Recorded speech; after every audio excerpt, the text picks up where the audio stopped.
Hello everyone, good evening. मैं शरद यादव आप सभी का स्वागत करता हूं एक बार अपने फिर से यूट्यूब चैनल ग्लैंस एकेडमी पर। और दोस्तों, इस सीरीज में हम लोगों ने बायोलॉजी 2023 जो कि घटना चक्र 2023 का लेटेस्ट एडिशन था, उसको हम लोगों ने पूरी तरीके से कंप्लीट कर लिया है। और इस सीरीज में हम लोग क्या कर रहे हैं आज की क्लास में, तो आज हम लोग इंडियन ज्योग्राफी को पढ़ रहे हैं और जिसमें हम लोगों ने खनिज संसाधन को पूरी तरीके से पढ़ लिया था। और आज हम पढ़ेंगे जो इलेक्ट्रिसिटी अर्थात कि विद्युत ऊर्जा के बारे में पढ़ेंगे। कितने प्रकार की विद्युत ऊर्जा होती है, जैसे तापीय विद्युत ऊर्जा हो गई और सोलर एनर्जी वाली विद्युत ऊर्जा हो गई। तो अलग अलग डिफरेंसेस जो होते हैं उनको हम लोग कवर करेंगे।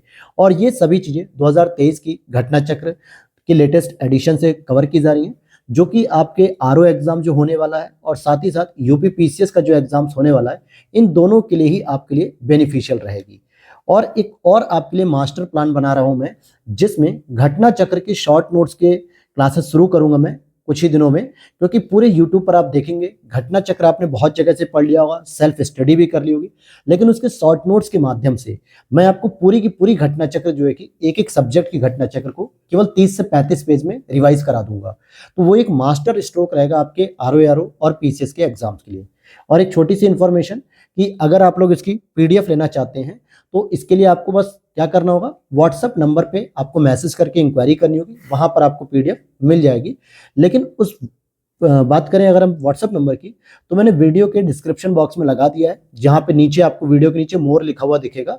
यहीं पर आप क्लिक करेंगे तो वहाँ टेलीग्राम चैनल का भी लिंक है, उसे भी ज्वाइन कर लेना। और साथ ही साथ व्हाट्सएप नंबर भी है, जहां से आप वीडियो या पीडीएफ के लिए ले सकते हैं बात करके। तो चलिए शुरू करते हैं आज की इस क्लास को। तो आज हमारा टॉपिक रहेगा विद्युत ऊर्जा में। सबसे पहले हम पढ़ेंगे तापीय। और भारत में ताप विद्युत उत्पादन हेतु हम कोयले का प्रयोग करते हैं, खनिज तेल का प्रयोग करते हैं, प्राकृतिक गैस का प्रयोग करते हैं, इन जैसे जीवाश्मी ऊर्जाओं का उपयोग करते हैं। लेकिन भारत सरकार के द्वारा लगातार प्रयास किया जा रहा है कि हम इसको क्या करें, नवीकरणीय ऊर्जा के साथ एडजस्ट करें, मतलब रिप्लेस कर दें, कि हम नवीकरणीय ऊर्जा पे फोकस करें, न कि जीवाश्मी ईंधन में। और अगर हम बात करें एनटीपीसी की, इसके लिए तो नेशनल थर्मल पावर कॉर्पोरेशन की स्थापना की गई थी इसके लिए 1975 में। भारत सरकार विद्युत मंत्रालय के केंद्रीय विद्युत प्राधिकरण के अनुसार 31 दिसंबर 2022 तक की स्थिति में यह पता चलता है कि जो भारत में संस्थापित कुल विद्युत क्षमता है वो लगभग है 4,10,339 मेगावाट इतनी थी 31 दिसंबर की डेट में। हालांकि अब लगभग एक साल पहले का ये आधारित डेटा है।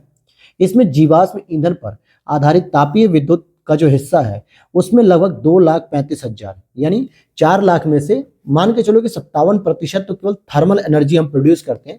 और थर्मल एनर्जी या तापीय विद्युत में सबसे ज्यादा जरूरत पड़ती है कोयले की या प्राकृतिक गैस की। तो हम कह सकते हैं जीवाश्मिक ईंधन से हमारी 57% विद्युत प्रोडक्शन हो रहा है।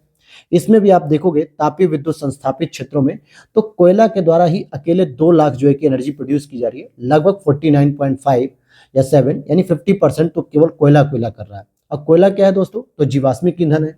तो इस तरीके से अगर आपसे पूछा जाए कि सबसे ज्यादा योगदान दोस्तों किसका है, तो आप कहोगे कि कोयले का योगदान सबसे ज्यादा है। कितना है, 49.7 या यूं कह सकते हो 50% हमारी तापीय ऊर्जा में कोयले का योगदान है। अगर आपसे दूसरे नंबर पे पूछे तो आपको जवाब देना है कि गैस का लगभग कितना है, तो 6% के आसपास योगदान है। तो आप देखोगे 56% के आसपास पहुंच गए और इनको जोड़ लोगे डीजल वगैरह को तो 57% पहुंच जाओगे। लेकिन आपको जो उत्तर बताना है वो कोयला पहले नंबर पे, दूसरे नंबर पे गैस, किसमें, तापीय एनर्जी में। फिर उसी तरीके से हम अन्य क्षेत्रों का योगदान देखें, जैसे जल विद्युत को देखते हैं अगर हम, क्योंकि हम पूरी की पूरी एनर्जी को पढ़ रहे हैं तो इसमें जल विद्युत की भी बात करें तो 46,850 मेगावाट की क्षमता है। इसका भी जो है कि 11% रोल है। परमाणु इलेक्ट्रिसिटी की बात करें तो लगभग 1.7 यानी 6,780 और तथा गैर पारंपरिक विद्युत जो कि 1,20,900 मेगावाट या 29.5। अब इन सभी को आप जोड़ लेंगे तो पूरा 100% जो हमारी एनर्जी प्रोड्यूस हो रही है उसमें कितना कितना योगदान है किसका, वो चीजें क्लियर हो गई। जैसे तापी की कितनी है, लगभग 57 है आसपास। देखिए तापी जो थर्मल पावर प्लांट होते हैं 57 इसकी हो गई। दूसरे नंबर पे आप देखोगे तो गैर पारंपरिक यानी जिसको हम नवीकरणीय ऊर्जा स्रोत कहते हैं, फिर जल विद्युत। तो इस तरीके से आपको चीजें क्लियर कर लेनी है। भारत सरकार द्वारा पावर फाइनेंस कॉर्पोरेशन को नोडल एजेंसी बनाते हुए कोयला आधारित बड़ी विद्युत परियोजनाओं जैसे अल्ट्रा मेगा पावर प्रोजेक्ट की शुरुआत की जा रही है। और इन परियोजनाओं में कार्बन उत्सर्जन को कम करने के लिए सुपर क्रिटिकल तकनीक, ध्यान देना ये इंपॉर्टेंट पॉइंट हो जाएगा आपका, क्योंकि पूछा जा सकता है कि सुपर क्रिटिकल तकनीक किस गैस को या किस तत्व की कमी में भूमिका निभा सकती है, तो किसमें होगा, कार्बन के उत्सर्जन में। और इन अल्ट्रा मेगा पावर प्रोजेक्ट में प्रत्येक की जो क्षमता है वो कितनी है, 4000 मेगावाट है या फिर उससे अधिक है। जैसे मुंद्रा, अब ये देखिए मिलान करने के लिए आएगा, तो याद रखना आपको मुंद्रा कहाँ पे है, पावर प्लांट गुजरात में है आपका, जो कि अल्ट्रा मेगा पावर प्रोजेक्ट है, टाटा पावर के द्वारा इसको स्थापित किया जा रहा है। वहीं शासन की बात करेंगे तो एमपी हो गया, कृष्णापट्टनम आंध्र प्रदेश, तिलैया झारखंड में, गिरिये महाराष्ट्र में, चेय्यूर तमिलनाडु में, तादरी कर्नाटक में, और अकलतरा छत्तीसगढ़ में, और सालका खमरिया छत्तीसगढ़ में है, और मरक्कानम तमिलनाडु में है। तो इस तरीके से ये विभिन्न प्रकार की जो है कि परियोजनाएं हैं ये क्रियान्वित की जा रही हैं। और तमिलनाडु में नवेली ताप विद्युत संयंत्र जो है ये मुख्य रूप से लिग्नाइट कोयले पर आधारित है। क्यों ऐसा कह रहा हूं मैं, क्योंकि आप देखोगे कि जो भारत में कोयले का जो विभाजन होता है या बंटवारा, तो आप देखोगे जो गोंडवाना लैंड का कोयला है वो बहुत अच्छी क्वालिटी का है। किस क्वालिटी का है, वो बिटुमिनस क्वालिटी का है, बिटुमिनस क्वालिटी का है। लेकिन हमें बिटुमिनस के बाद एक लिग्नाइट क्वालिटी आती है जो इससे कम होती है, खराब मानी जाती है। इसका जो सबसे अधिक उत्पादन और भंडारण है वो तमिलनाडु में है। तो क्या किया गया कि तमिलनाडु में फिर हमने इसी कोयले का प्रयोग कर लिया, जो कि आपका टर्सरी काल यानी कि तृतीय कोयले के नाम से भी जाना जाता है। वहीं अगर आप देखोगे कि ओबरा ताप विद्युत केंद्र की बात करें, जो कि उत्तर प्रदेश के सोनभद्र जिले में रूसी इंजीनियरों के सहयोग से 1967 में स्थापना की गई थी। किसकी स्थापना की गई थी, ओबरा ताप विद्युत केंद्र की, और 1967 में।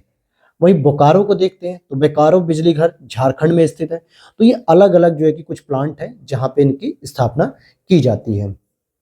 अब इसी के साथ हम चलते हैं, भारत के कुछ प्रमुख ताप विद्युत संयंत्र हैं जहां पे आपको क्या करेगा कि मिलान करने के लिए दे देता है आपका राज्य के साथ। तो अब यहाँ पर आप देखेंगे कि कुछ ताप विद्युत संयंत्र है भारत में जो आपको राज्य वाइज आपसे मिलान करने के लिए पूछता है। जैसे कई बार पूछा जाता है कि उकाई ताप विद्युत जो परियोजना है वो किस राज्य की है, तो गुजरात की हो जाएगी। पतरातू पूछा जाता है आपसे तो ये झारखंड हो जाएगा। पेंच पूछा जाएगा तो ये मध्य प्रदेश हो जाएगा। ढाबोल की पूछी जाएगी, दाभोल, तो ये महाराष्ट्र में हो जाएगा। उत्तरन ताप विद्युत गुजरात में, रायचूर कर्नाटक में, बेनक बोरी ये भी गुजरात में है, और साथ ही साथ काठगोदाम नहीं दोस्तों, ठीक है, इसको हम जो है तेलंगाना राज्य में अवस्थित है, और इसकी जो क्षमता है वो 2520 मेगावाट है। फिर वहीं पे उड़ान नाम से अगर आप देखोगे, यानी जो है कि उड़ान गैस टरबाइन पावर स्टेशन है, ये महाराष्ट्र के रायगढ़ जिले में स्थित गैस आधारित शक्ति परियोजना है। किस पे आधारित है ये, गैस आधारित। क्योंकि कई बार ये भी पूछ लेता है कि ताप विद्युत संयंत्र में कोयला आधारित कौन सी, गैस आधारित कौन सी, नवीकरणीय ऊर्जा आधारित कौन सी है, तो ये भी अलग अलग पूछता है। तो महाराष्ट्र का जो उड़ान है वो किस पे आधारित है, गैस आधारित है। और साथ ही साथ यह परियोजना Maharashtra state power generation company limited द्वारा परिचालित है। भारत में तापीय क्षमता कितनी है, तो 31 दिसंबर 2022 के अनुसार तो भारत में तापीय क्षमता सबसे अधिक महाराष्ट्र में है, दूसरे नंबर पे गुजरात है, तीसरे नंबर पे हमारा यूपी है, और मध्य प्रदेश चौथे पे है। तो आपको ये याद रखना है कि यूपी हमारा कौन सी पोजीशन पे आता है दोस्तों, थर्ड नंबर पे। फर्स्ट नंबर पे कौन सी स्टेट आती है, तो महाराष्ट्र आती है। लेकिन किसमें, थर्मल पावर एनर्जी में। और थर्मल पावर एनर्जी मुख्य रूप से कोयले पर संचालित होती है। किस पे, कोयले पर संचालित होती है। और आगे की जानकारी हम यहाँ पर देख लेते हैं। तो अब यहाँ देखिए कुछ महत्वपूर्ण तापीय परियोजना दे रहा है, जिससे समेत कोयला आधारित इन परियोजनाओं के नाम हैं, और ये राज्य दे रहा है। आपको क्षमता याद करने की जरूरत नहीं है, केवल इतना पता होना चाहिए कि कौन सी परियोजना किस राज्य में है, और अगर वो पढ़ रहे हो तो कोयला आधारित है कि किस आधारित है उसको भी देख लीजिए। जैसे सिंगरैनी और सिंगरौली ये दो अलग अलग शब्द हैं। तो आप देखोगे सिंगरौली सामान्यतः उत्तर प्रदेश और एमपी की संयुक्त मान लीजिए, जो कि सोनभद्र में स्थित है। लेकिन वहीं सिंगरैनी की बात करेंगे तो वो आंध्र प्रदेश में चला जाता है। तो सिंगरौली हो जाएगा आपका उत्तर प्रदेश। कोरबा की बात करें तो ये छत्तीसगढ़ में है। रामागुंडम ये तेलंगाना में है। फिर वहीं फरक्का की बात करें तो ये पश्चिम बंगाल। विंध्याचल की बात करें तो ये मध्य प्रदेश। अब यहाँ पर क्या होगा, बहुत सारे स्टूडेंट विंध्याचल को मिर्जापुर में जो तीर्थ स्थल है उससे कनेक्ट करके यूपी लगा देंगे, लेकिन विंध्याचल नाम से जो चलाई जा रही है परियोजना वो एमपी में चलाई जा रही है। और एग्जामिनर भी ऐसे डाउटफुल प्रश्न जरूर रखता है। रिहंद की बात करें उत्तर प्रदेश, कहलगांव बिहार, दादरी उत्तर प्रदेश, तलचर कन्हिया ओडिशा, फिरोज गांधी ऊंचाहार, ये ऊंचाहार एक रेलवे स्टेशन भी है दोस्तों प्रतापगढ़ अमेठी के आसपास, तो वहीं पर है उत्तर प्रदेश। तलचर तापी यह भी ओडिशा में। और सिम्हाद्री ये इंपॉर्टेंट है, सह्याद्री भी होता है कभी कभी और सीमाद्री, लेकिन सीमाद्री अलग है जो कि आपका आंध्र प्रदेश में है। टांडा की बात करें तो ये उत्तर प्रदेश में है। सीपत छत्तीसगढ़, मऊदा महाराष्ट्र, बाढ़ बिहार, बोगई गांव ये कहाँ पे, असम में, और कुडकी की बात करेंगे तो ये कर्नाटक में है। उसी तरीके से आप देखेंगे कि सोलापुर महाराष्ट्र में है, लारा छत्तीसगढ़, बरौनी बिहार में, और गदरवारा मध्य प्रदेश, खरगोन ये इंपॉर्टेंट है दोस्तों, खरगोन का ये एमपी में है, दरलीपाली ये उड़ीसा में, और दुर्गापुर पश्चिम बंगाल में है, ये भी इंपॉर्टेंट है दुर्गापुर। वहीं अगर आप देखेंगे कि राउरकेला तो ये ओडिशा में, क्योंकि हम किस में पढ़ रहे हैं, ये सब कोयला आधारित ताप विद्युत संयंत्र हैं जो भारत में एनर्जी प्रोड्यूस करते हैं। भिलाई की बात करें तो छत्तीसगढ़, कांटी की बिहार में, झज्जर झज्जर जो है कि आप गाना भी सुनते हो ना, एक गाना है जिसमें यूज किया गया झज्जर वर्ड को हरियाणवी सॉन्ग में, तो हरियाणा हो गया। वल्लूर की बात करें तमिलनाडु, नबीनगर की बात करें तो बिहार, मेजा की बात करें तो यूपी। ये जो मेजा है दोस्तों ये इलाहाबाद और मिर्जापुर के बॉर्डर पे है, सामान्यतः आता ये इलाहाबाद में ही आता है, लेकिन एकदम बॉर्डर छोर पे है ये। फिर इसके बाद नबीनगर हमने देख लिया, और अब यहाँ पर हम कुछ गैस आधारित, अभी तक हमने जितना भी पढ़ा वो कोयला आधारित था। तो कभी कभी प्रश्न क्या करते हैं ना ये लोग यूपी वाले पीसीएस में या आरओ में, कि 3 ऑप्शन तो दे देंगे गैस आधारित और 1 ऑप्शन दे देंगे कोयला आधारित, और आपसे पूछ लेगा निम्नलिखित में से कौन सा प्लांट कोयला आधारित है या निम्नलिखित में से कौन सा प्लांट गैस आधारित नहीं है। तो बात वही हो जाएगी। जैसे अंता की बात करें तो ये राजस्थान में, और ये सभी गैस आधारित प्लांट है। औरैया की बात करें तो औरैया आपका जो है कि उत्तर प्रदेश में इटावा के पास। कवास की बात करें तो ये गुजरात में, इंपॉर्टेंट है दोस्तों कवास। दादरी की बात करें तो ये यूपी में, और झानोर गंधार की बात करेंगे तो ये गुजरात में है। वहीं अगर हम बात करें राजीव गांधी सीसीपीपी कायकुलम तो ये केरल में है, और फरीदाबाद आपका जो गुड़गांव के पास है हरियाणा में है। तो इस तरीके से आपने देख लिया कि कौन कौन से आपका जो गैस आधारित प्लांट है कहाँ कहाँ पे है, और कौन कौन से आपके कोयला आधारित है। लेकिन मैं 2 प्रश्न आपको बताना चाहूंगा कि ये 2 पॉइंट आप याद रखना, एक तो आएगा आपका औरैया और एक आपका आएगा दादरी, ये दोनों ही गैस आधारित हैं। बाकी यूपी में जितने भी आपने प्लांट पढ़े वो सारे के सारे कोयले आधारित हैं। इसलिए जब भी गैस या कोयले के आधार पे डिफरेंशिएट करने के लिए जो प्रश्न आता है तो उसमें औरैया या दादरी का ऑप्शन जरूर दिया जाता है, इसलिए आप इनको याद रख लीजिएगा। अब यहाँ पे प्रश्न की बात करें तो एनटीपीसी की सिंगरौली स्थित इकाई के संदर्भ में हम कुछ कथनों पर विचार करेंगे, और ये 2021 का प्रश्न लेटेस्ट यूपी पीसीएस का। तो सिंगरौली पहली चीज, ये छत्तीसगढ़ राज्य के उत्तरी भाग में स्थित है। अब आपको बताना है कि ये छत्तीसगढ़ में है या नहीं है। अभी आपने पढ़ा था यूपी में है सर, और कहोगे कि सर मैंने तो पढ़ा था यूपी प्लस एमपी में। यह एनटीपीसी की सबसे पुरानी इकाई है, तो अब पुरानी है कि नहीं है, क्योंकि एनटीपीसी की खुद स्थापना 1975 में हो रही है। तो इसको देखते हैं, तो यहाँ पे बी वाला स्टेटमेंट सही है, क्योंकि छत्तीसगढ़ राज्य के उत्तरी भाग में नहीं, जबकि यूपी मैंने बताया है। तो इसको अगर देखें कि एनटीपीसी सिंगरौली स्थित ताप विद्युत इकाई की स्थापना 77 में की गई है, इसका संचालन 1982 में, क्योंकि खुद 1975 में एनटीपीसी का गठन हो रहा है। तो उसने सबसे पहले जो ओपन की थी इस संस्था को, मतलब जो ताप विद्युत संयंत्र है, उसने यूपी के सोनभद्र में सिंगरौली को चूज किया और वहीं पे एनटीपीसी की पहली इकाई लगा दी थी। हालांकि 2 राज्य जिसे मैंने बताया था एमपी और यूपी में विस्तारित है, और 3 सुपर ताप विद्युत परियोजनाएं हैं इस क्षेत्र में। सिंगरौली है, रिहंद उत्तर प्रदेश के सोनभद्र जिले में है, और विंध्याचल संयंत्र ये एमपी में है। तो अब आपने समझ लिया एनटीपीसी की जो 3 यूनिट है वो कहाँ कहाँ पे है। वहीं फिर अगला प्रश्न आएगा, अब देखिए इसको मिलान करने के लिए आ रहा है, ये भी 2017 का प्रश्न है। कौन सा युग्म सही सुमेलित है? इडुक्की तापी है, सबरीगिरी जल विद्युत है, घाट प्रभा सिंचाई है, रामगंगा बहुउद्देशीय। अब देखिए यहाँ पूछ लिया ना कि कौन सी जल विद्युत है, कौन सी तापी है, और इन क्षेत्रों के नाम बताइए। अब जैसे इडुक्की की बात करें तो ये आपका केरल में होता है, लेकिन ये जो दोस्तों तापी विद्युत तापी नहीं है, ठीक है, क्योंकि ये है आपकी जल विद्युत। सबरीगिरी की बात करेंगे जल विद्युत, घाट प्रभा सिंचाई परियोजना, और रामगंगा बहुउद्देशीय। तो अब इसके मिलान को देख लेते हैं उत्तर को, तो आप इसमें देखोगे 2, 3, 4 आपका ए ऑप्शन सही आ रहा है। क्यों आ रहा है सही? क्योंकि जो इडुक्की है केरल का, ये तापीय विद्युत नहीं है, ताप पे आधारित नहीं है। तो इसकी व्याख्या को देखते हैं, तो यहाँ आप पढ़ेंगे कि इडुक्की ताप विद्युत केंद्र नहीं बल्कि जल विद्युत परियोजना है। केरल के इडुक्की जिले में पेरियार नदी पर अवस्थित है। कौन सी नदी पर है? पेरियार नदी पर। सबरीगिरी जल विद्युत परियोजना केरल राज्य में स्थित है। घाट प्रभा सिंचाई परियोजना और रामगंगा बहुउद्देशीय घाटी परियोजना है। तो अब यहाँ पर देखिए मिलान करने के लिए आ गया सूची फर्स्ट और सूची सेकंड। अभी मैंने बताया था उकाई, उकाई ताप विद्युत परियोजना कहाँ है, गुजरात में है। पतरातू बताया था मैंने, झारखंड में है। पेच के बारे में बात की थी तो ये आपका हो जाएगा एमपी में। दाभोल की बात करेंगे तो ये महाराष्ट्र में हो गया। तो इस तरीके से आपने इसका मिलान कर लिया, क्योंकि इस तरीके से भी प्रश्न पूछे जाते हैं। अब यहाँ देखिए उड़ान एक गैस आधारित शक्ति परियोजना है, ये पता था, ये महाराष्ट्र की है। कहाँ की है दोस्तों, महाराष्ट्र की।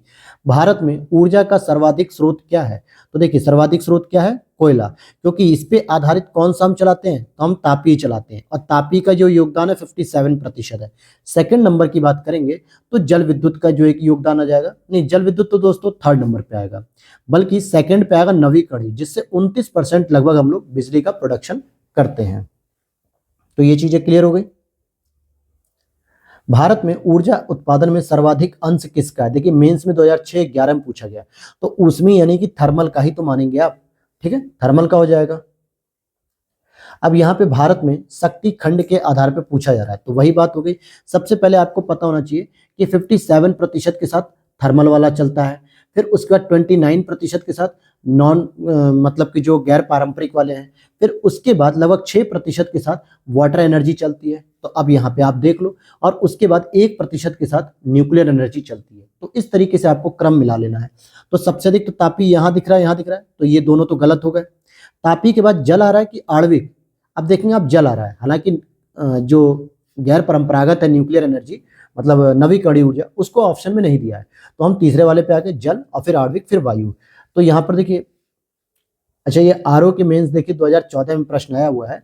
अब ए ऑप्शन हो जाना चाहिए था, लेकिन इन्होंने क्यों स्टार बना दिया, क्योंकि इन्होंने लेटेस्ट के हिसाब से जब बताया है आंकड़ा, तो सबसे पहले जो आप देखोगे तापीय की पावर आती है, फिर जलीय आएगी, फिर आणविक आएगी, और नवीकरणीय ऊर्जा के तहत आपका जो लघु जल विद्युत योजना है इसके अंतर्गत ये, खैर इसको डिवाइड नहीं करना है, जो बताया मैंने उसी को सही मानिए। अब यहाँ पर देखेंगे आप, अगला प्रश्न अगर हम देखते हैं तो ऊर्जा उत्पादन के निम्नलिखित साधनों पर विचार कीजिए और ऊर्जा उत्पादन की कुल प्रतिष्ठित क्षमता में उनके क्रम पर बात करते हैं। लेकिन ये 2016 का प्रश्न है, तो वैसे तो इसकी आवश्यकता नहीं है, लेकिन फिर भी अगर हम इन ऑप्शन के अकॉर्डिंग चलें तो जल हमारा लगभग 6% है। अब देखिए ये प्राकृतिक गैस है, ये जीवाश्मिक है, लेकिन गैस आधारित योगदान कम है, कोयला आधारित योगदान ज्यादा है। डीजल की बात करेंगे तो लगभग 0.1% है, और नाभिकीय की बात करेंगे तो 1.4% के आसपास है। तो इस हिसाब से आप इसको बैठा सकते हैं ऑप्शन को। अब यहां पर अगला प्रश्न है, पश्चिम बंगाल में राष्ट्रीय ताप ऊर्जा कॉर्पोरेशन एनटीपीसी द्वारा सुपर ताप यानी सुपर ताप विद्युत उत्पादन केंद्र कहां पे खोला गया, फरक्का में खोला गया, जिसकी लगभग 2600 मेगावाट की क्षमता है, 2600 मेगावाट की क्षमता है। और अगर हम बात करें तो फरक्का ताप विद्युत केंद्र पश्चिम बंगाल के मुर्शिदाबाद जिले में है। कौन से जिले में, मुर्शिदाबाद में, और इसे राजमहल कोल फील्ड से कोयला तथा फरक्का फीडर नहर से जल की प्राप्ति हो रही है। अब यहाँ पे मानचित्र है, तो इसके बाद हम लोग चलते हैं आगे अगले प्रश्न को। नवेली ताप विद्युत संयंत्र का भरण किससे होता है, तो भाई नवेली जो है कि तमिलनाडु में होता है, और तमिलनाडु में आपको मिलता है लिग्नाइट कोयला, जो कि तृतीयक कोयले के नाम से जाना जाता है, यानी कि टर्सरी युग का वो कोयला है। कौन से युग का कोयला है, टर्सरी युग का। तो बी ऑप्शन सही हो जाएगा यहाँ पे। Ramagundam super thermal power station, ये आपके आंध्र प्रदेश में है। हालांकि अगर हम बात करेंगे वर्तमान में जो है कि वो तेलंगाना में हो गया है, क्योंकि ये प्रश्न 2004 का है और तेलंगाना बना है 2014 में। 2 मई है या 2 जून, ये आप लोग कंफर्म कीजिएगा, 2014 में लेकिन तेलंगाना बन गया है, तो रामागुंडम हो जाएगा वहां पे। निम्नलिखित में से किस देश के सहयोग से ओबरा ताप विद्युत संयंत्र, अब ओबरा पहले कहाँ है ये पहले आपको पता हो, तो ये देखिए दोस्तों सोनभद्र में है, सोनभद्र में ओबरा है। और कहाँ पे है सोनभद्र, यूपी में है। और इसकी स्थापना रूस के द्वारा की गई थी, मतलब रूस के सहयोग से 1970 मतलब 1967 में की गई थी।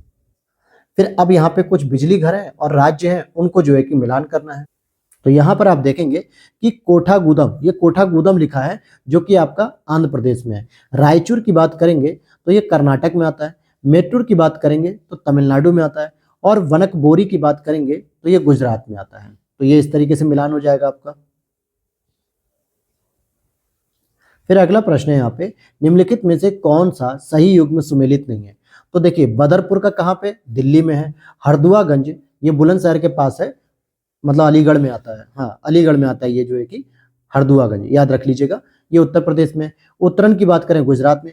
पारस, पारस दोस्तों आंध्र प्रदेश में नहीं आता है, पारस आंध्र प्रदेश में नहीं आता है, बल्कि ये महाराष्ट्र में आएगा। देखिए बदरपुर आएगा दिल्ली, हरदुआगंज उत्तर प्रदेश, उत्तर प्रदेश में भी कहाँ पे आएगा, अलीगढ़ में आएगा, उत्तरन गुजरात में, और पारस महाराष्ट्र में आएगा। फिर यहाँ पे दोबारा आ रहा है कि स्थापित तापीय क्षमता में प्रदर्शन की बात करें तो पहला नंबर आता है दोस्तों, फर्स्ट नंबर पे आता है महाराष्ट्र आपका, और थर्ड नंबर पे आता है आपका यूपी। हालांकि यहाँ पे कुछ सिस्टमेटिक चीजें नहीं दी हैं, ये पुराने आंकड़े के अनुसार है, लेकिन अगर हम नया आंकड़ा देखें कि 31 दिसंबर 2022 के अनुसार, तो पहले नंबर पे आएगा आपका महाराष्ट्र, दूसरे नंबर पे आएगा गुजरात, तीसरे नंबर पे आएगा उत्तर प्रदेश, और चौथे नंबर पे आएगा पश्चिम बंगाल।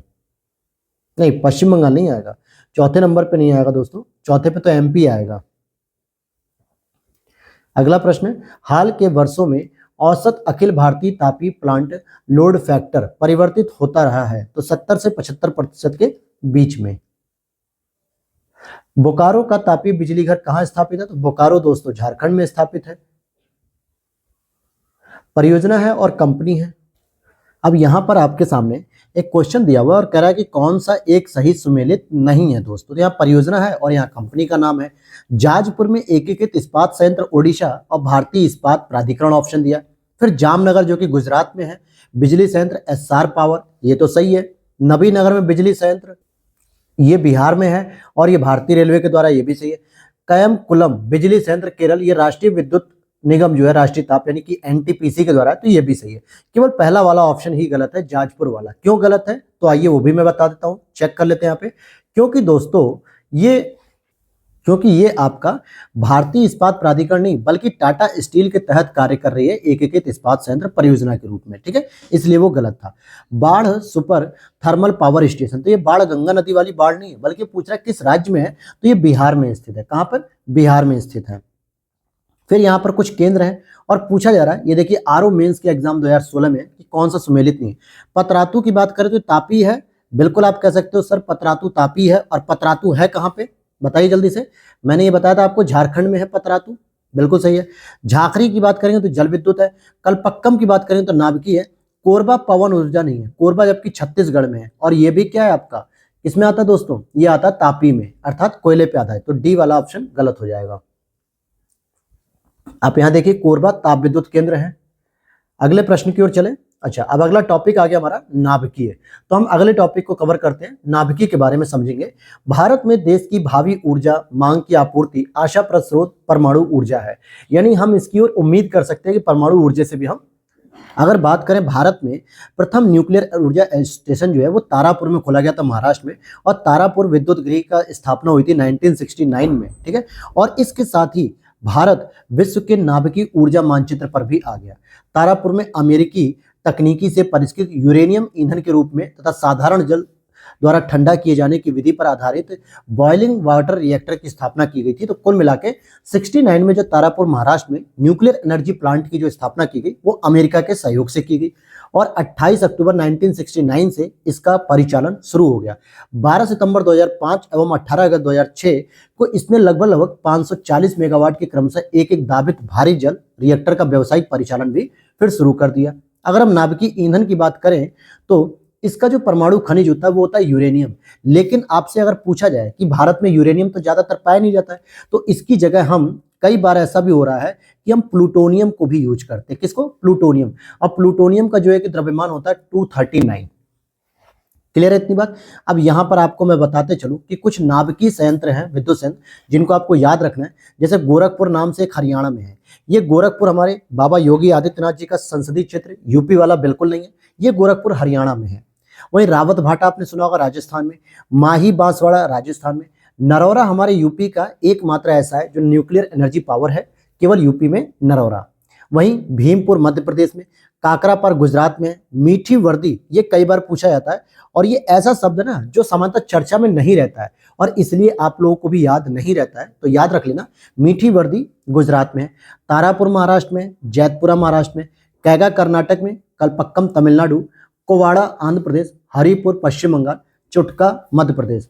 तो इस तरीके से ये प्रमुख जो है कि हमारे न्यूक्लियर एनर्जी प्लांट हैं।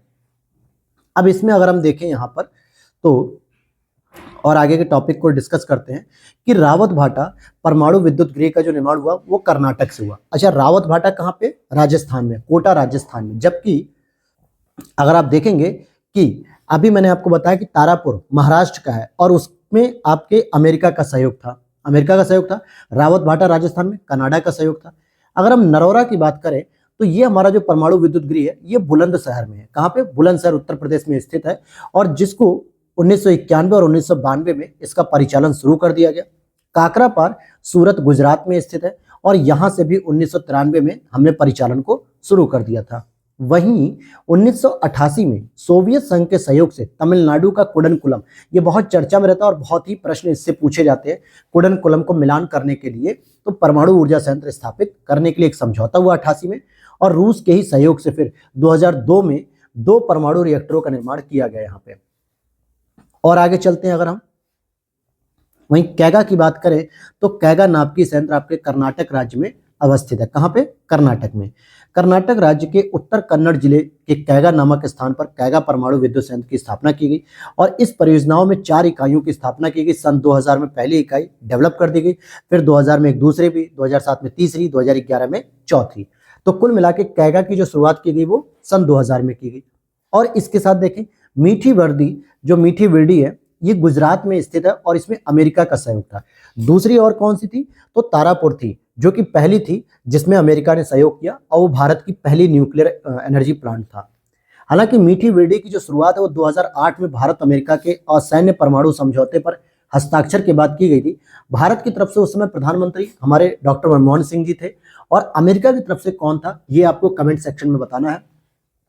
25 मार्च 2015 को 6000 मेगावाट की इस परियोजना को केंद्रीय पर्यावरण वन जलवायु परिवर्तन मंत्रालय द्वारा तटीय नियामकीय क्षेत्र स्वीकृति प्रदान कर दी गई थी। फिर वहीं अगर हम बात करें न्यूक्लियर पावर प्लांट, गुजरात के भावनगर जिले में ये स्थित है मीठी विरदी।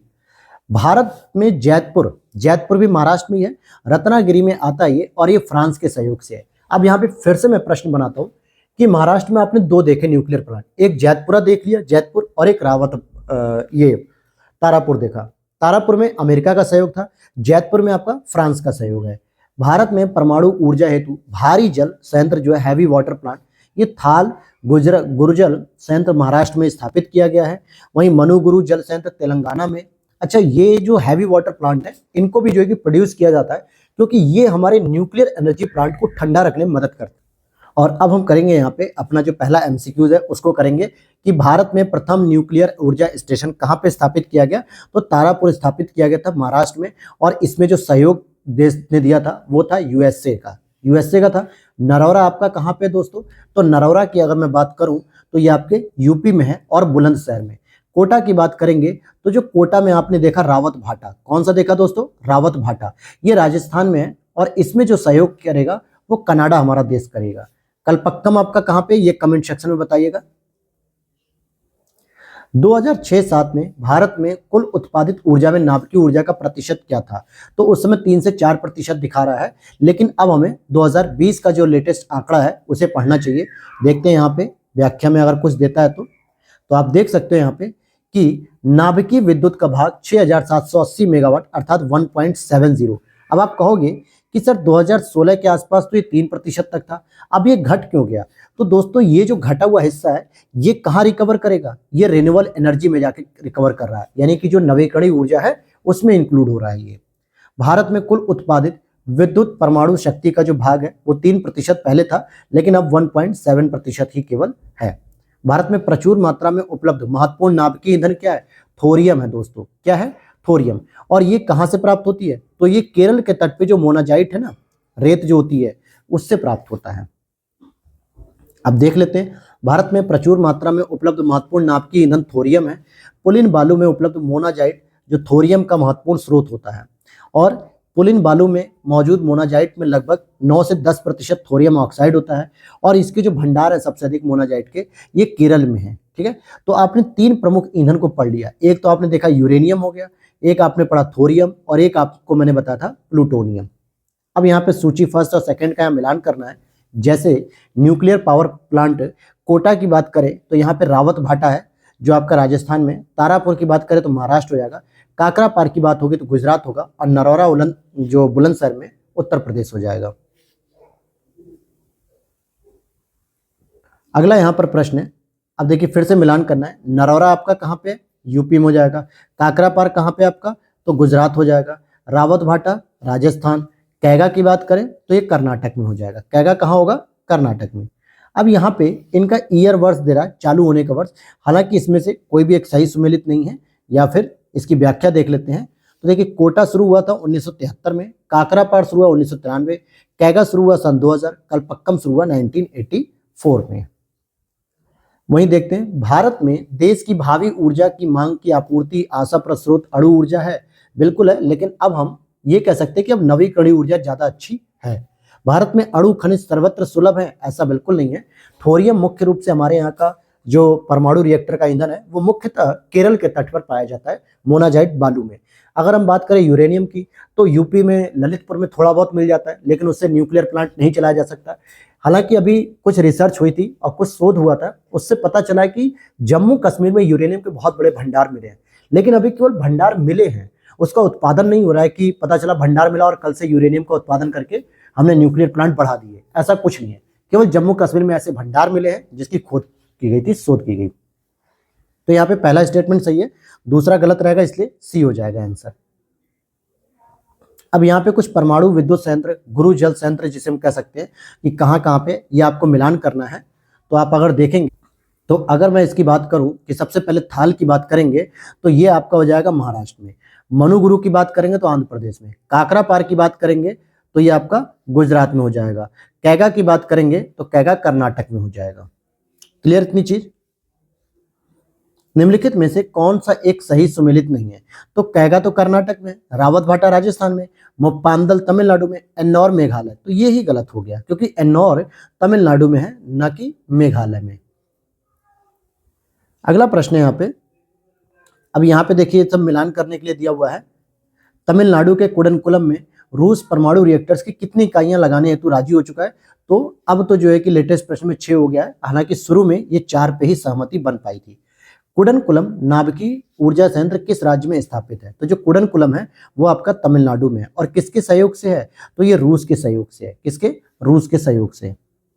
भारत ने अपने 25वें परमाणु विद्युत संयंत्र का जो निर्माण कर रहा है वो कहाँ पे कर रहा है, ये पूछा जा रहा है। तो ये हो जाएगा रावत भाटा राजस्थान में। हालांकि बहुत पुराना प्रश्न है ये। भारत का 20वां, तो ये सब प्रश्नों का ऐसे जरूरत नहीं है। इसको देख सकते हैं, परमाणु ऊर्जा हेतु भारी जल संयंत्र अधोलिखित में से किस स्थान पे नहीं है? तो कलपक्कम में नहीं है, बाकी और जगह पे हजीरा, तूतीकोरिन, थाल, मनुगुरु, इन सब पे है। मीठी वेडी की बात करेंगे तो ये परमाणु संयंत्र किस देश के सहयोग से स्थापित किया गया है? तो यूएसए के सहयोग से स्थापित किया गया है, और ये आपके गुजरात के भावनगर में पाया जाएगा, और साथ ही साथ ये गुजरात के अंतर्गत आता है। अणु शक्ति विद्युत निगम लिमिटेड एक संयुक्त उपक्रम है। इसका जो है कि परमाणु ऊर्जा निगम जो है भारतीय परमाणु ऊर्जा निगम, और दूसरा एनटीपीसी, इन दोनों का ये संयुक्त रूप से जो है कि अणु विद्युत निगम लिमिटेड जो है कि संस्था के रूप में काम कर रहा है। भारत के राज्यों में प्रस्तावित आणविक शक्ति केंद्रों समेत निम्नलिखित युग्मों में से कौन सा सही सुमेलित नहीं है? जैसे जैतपुर महाराष्ट्र में सही है, मीठी वेडी गुजरात में सही है, हरिपुर हरियाणा ये गलत है, क्योंकि हरिपुर हरियाणा में नहीं है बल्कि पश्चिम बंगाल में। क्योंकि अगर आपने मॉडर्न हिस्ट्री को पढ़ा होगा दोस्तों, तो वहां पे कांग्रेस का अधिवेशन एक हुआ था, हरिपुरा अधिवेशन। कौन सा हुआ था? हरिपुरा। चलिए वो तो था, देखिए हरिपुरा, ठीक है। तो वो हरिपुरा वाला जो अधिवेशन था ये गुजरात में हुआ था, इसलिए कंफ्यूज मत होना, हरिपुरा हरिपुरा अलग अलग है। यहाँ पे जो न्यूक्लियर प्लांट है ये हरिपुर हरियाणा नहीं बल्कि पश्चिम बंगाल है। और कोवाड्डा की बात करें तो ये आंध्र प्रदेश सही हो जाएगा। निम्नलिखित में से परमाणु बिजली घर और राज्य का कौन सा मेल गलत है? कैगा उत्तर प्रदेश में नहीं है दोस्तों। उत्तर प्रदेश में अगर हम बात करेंगे तो बुलंदशहर में नरौरा से, मतलब कि नरौरा नाम से जो है कि परमाणु संयंत्र है। जबकि कैगा की बात करेंगे तो ये कर्नाटक में स्थित है। कलपक्कम कर्नाटक में सही है, काकरापार गुजरात भी सही है, कुडनकुलम तमिलनाडु भी सही है। कुडनकुलम रूस के सहयोग से स्थापित किया गया है। अच्छा, कलपक्कम दोस्तों हाँ तमिलनाडु में है, सॉरी कर्नाटक नहीं। और ये कैगा वाला तो जो है कि है ही गलत, हमारे उसमें दिया था। और अब हम यहाँ पर अपना आज की क्लास का लास्ट क्वेश्चन करेंगे, क्योंकि थोड़ा सा बॉडी ठीक नहीं दोस्तों, फीवर सा है, इसलिए बस मैंने क्लास आपके बना दी थी, क्योंकि आज कोई भी क्लास नहीं आ पाई थी सुबह से तबियत खराब होने की वजह से। लेकिन कोई नहीं, कल आपकी क्लास रेगुलर हो जाएंगी सारी। और ये हमारा आखिरी प्रश्न है, निम्नलिखित में से किस परमाणु ऊर्जा संयंत्र की स्थापित क्षमता सर्वाधिक है? तो यहाँ पे तो दे रहा है 2021 के अकॉर्डिंग तारापुर की है। किसकी है? तारापुर की है।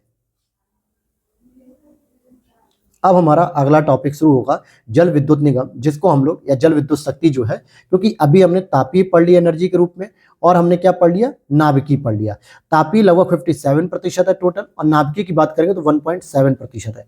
जल विद्युत की बात करेंगे तो लगभग 6.4% या 6% के अराउंड आप मान सकते हो इसको। लेकिन इसकी क्लास हम लोग अगली क्लास में शुरू करेंगे, और इसकी पीडीएफ अगर आपको चाहिए तो व्हाट्सएप नंबर पे आप लोग मैसेज कर दीजिएगा। व्हाट्सएप नंबर नीचे मोर वाले सेक्शन में या डिस्क्रिप्शन बॉक्स में आपको मिल जाएगा। मिलते हैं नेक्स्ट वीडियो में। वीडियो अच्छी लगे तो लाइक कर देना, चैनल पर पहली बार आए हो तो सब्सक्राइब जरूर कर लीजिएगा, क्योंकि इस प्रकार की आपको सारी update, test series, PDF, class notes सब कुछ यहाँ पे प्रोवाइड कराया जाता है। जय हिंद, जय भारत।